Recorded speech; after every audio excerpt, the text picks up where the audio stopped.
हार्दिक आभार व्यक्त गर्दै म कार्यक्रम सञ्चालक जिल्ला सचिव अब पार्टी सभापति अस्ट्रेलियाबाट पनि हामीसँग लोकराज डुब्ला भनेर बुझाएका थिए। त्यसै गरी चितवनले लाल पूर्जा निकालेको भनेको बनाउँछ भने यो देश रवि लामिछानेले बनाउँछ भनेर रवि लामिछानेलाई विश्वास गरेर चितवन देशैभरिका जनताले लाल पूर्जा लिएर गएका हुन्। त्यतिकै लिएर न्यायप्रेमी दाजुभाइ तथा दिदीबहिनीहरू, हामीले 2069 सालदेखि चुनाव विगतमा दुई पटक हामीले हाम्रा सभापति रवि लामिछानेज्यूलाई मतदान गरेर हामीले विजय गरायौं। भनेर पार्टी सभापति जुन प्रश्न सोधियो, यदि रातारात यिनीहरूले यहाँ भित्र फाँसिदिन्छन् कि अदालतको सम्मान गर्दै प्रहरी प्रशासनको सम्मान गर्न चाहन्छौँ, तर रातारातै प्रहरी परिसरमै सिद्धाउँछन् भने ठुलो त्रास हामीलाई छ। हामी शान्तिपूर्ण रूपमा बस्छौँ, प्रशासनलाई सघाउने, अदालतलाई सघाउन चाहन्छौँ, तर यस्तो किसिमको बदनियत र पूर्वाग्रही राखेर सरकार भ्रष्ट सरकारले त गर्यो, यो सरकार त मर्यो, यो सरकार त ढल्यो। भोलिदेखि हामी चरणबद्ध रूपमा एकदमै यो साँच्चैकै नागरिकको अवस्था परिवर्तन गर्नको निमित्त जुन पार्टी सभापतिमाथि जुन एउटा बदनियत राखेर आज एउटा फेरि पुनः गिरफ्तारी गरियो, 23 गतेको एउटा कार्यक्रमले सरकार डराएर आत्तिएर जुन किसिमको एउटा पूर्वाग्रह राखेर उहाँलाई गिरफ्तारी गरियो, तर यो देश विदेशमा रहेका शुभेच्छुकहरू, आदरणीय जनसमुदायहरू अब चुप लाएर बस्नेवाला छैनन्। यो गिरफ्तारीको विरुद्ध सशक्त जनआन्दोलन रेडी फर रिभोल्युसन, हिजो पनि सभापतिले भन्नुभएको थियो रेडी फर रिभोल्युसन, हामी तयार भएर मैदानमा उभिएका छौँ। हामी कुनै पनि दिन नबनिकन, कुनै पनि रात नबनिकन यो मैदान छोड्नेवाला छैनौँ। पार्टी सभापति जुन जेलमा लग्न खोजिएको छ हामी मान्नेवाला छैनौँ। देश संकटमा पर्दाखेरि त्यहाँका महिला दिदीबहिनी बुवा आमाहरूले आफ्ना गरगहना फुकालेर सरकारलाई बुझाएका थिए।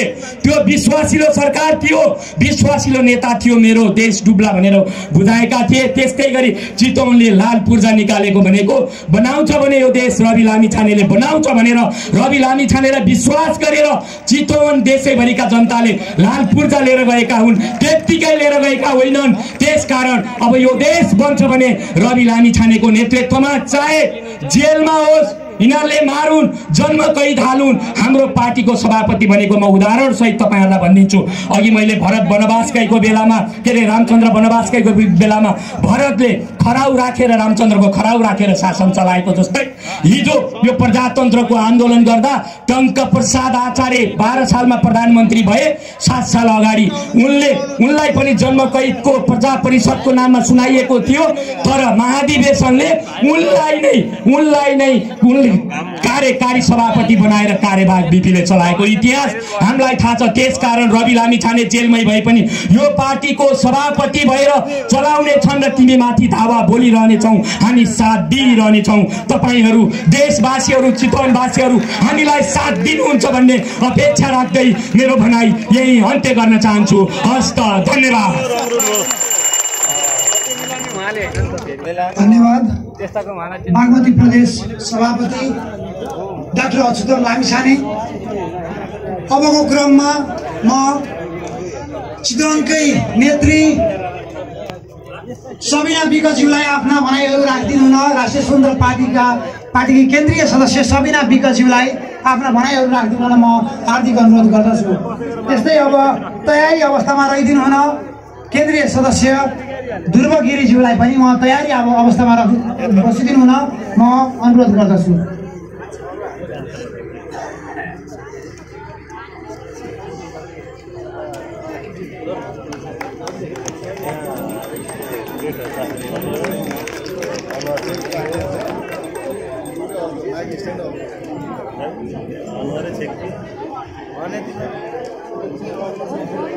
सम्पूर्णलाई जय घण्टी, जय घण्टी, जय घण्टी। आजको यस जनसभा यात्रा कार्यक्रममा उपस्थित हुनुहुने र आजको यस कार्यक्रमका सभापति, त्यसै गरी प्रमुख अतिथि राष्ट्रिय स्वतन्त्र पार्टीका उपसभापति डीपी अर्यालज्यू लगायत सम्पूर्ण यहाँ आज उपस्थित हुनुहुने आफ्नो जिम्मेवारी पदलाई निर्वाह गरेर पूर्ण रूपमा आजसम्म साथ दिनुहुने सम्पूर्ण शुभेच्छुक आमा बुवा दाजुभाइ